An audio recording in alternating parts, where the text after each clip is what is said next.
These 5-minute radio programs were recorded in 2021 by Jim McDonald for broadcast by KDET in Center, Texas. We hope you'll benefit from these and share them with others.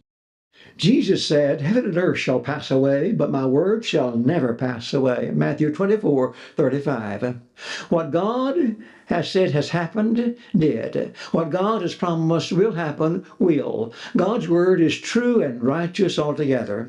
Isaiah is a prophet whose name is well known to Bible students.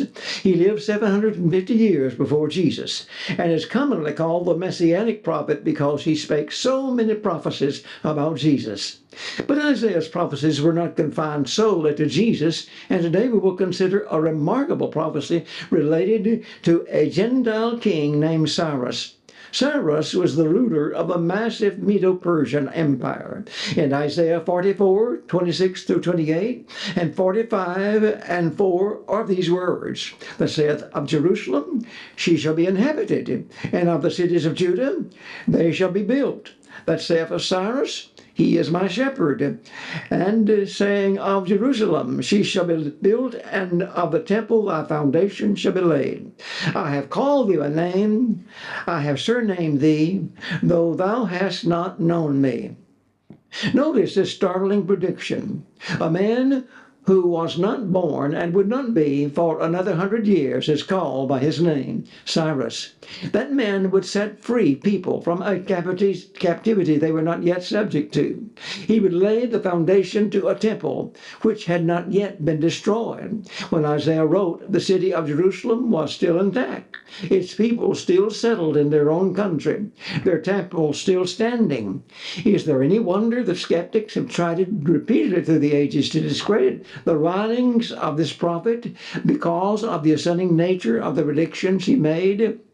Yet Isaiah did live, and in the discovery of the Dead Sea Scrolls about 70 years ago of ancient manuscripts that existed in the first century were found copies of the book of Isaiah and his prophecies, and which copies showed no evidence of being anything but what the book of Isaiah declared them to be. Isaiah lived before any Jew was carried into captivity by Babylon. And while among the many prophecies is his prophecy that Judah would be made captive by Babylon, Isaiah 39:5-8, in Isaiah it would be at least 75 years before even the first of the three different groups that went into captivity were taken. The power that then was the real threat to Judah was Assyria, which nation did remove the 10 northern tribes and disperse them. In Isaiah's day, Babylon was no threat to Judah, and that nation would have to rise and then fall before the Medo-Persian kingdom would come into power. Babylon carried Judah into captivity, the final about 587 BC, and destroyed then both Jerusalem and the temple Solomon had built. Jeremiah had prophesied Judah's captivity would last 70 years, Jeremiah 25:11-12. And so it was. But Babylon fell, defeated by the Medes and Persians. And when the 70 years of captivity for Judah was drawing to an end, Daniel, familiar with Jeremiah's prophecy, prayed for Judah's release. And it came about through the authority of a man who, beyond all rhyme and reason, was named Cyrus. And just as Isaiah had prophesied, Cyrus allowed all Judean exiles who wished to return to Judea to do so. He also made provisions for the rebuilding of the temple there. Some dismiss all this as saying that the prophecy was fake or coincidental. It was neither.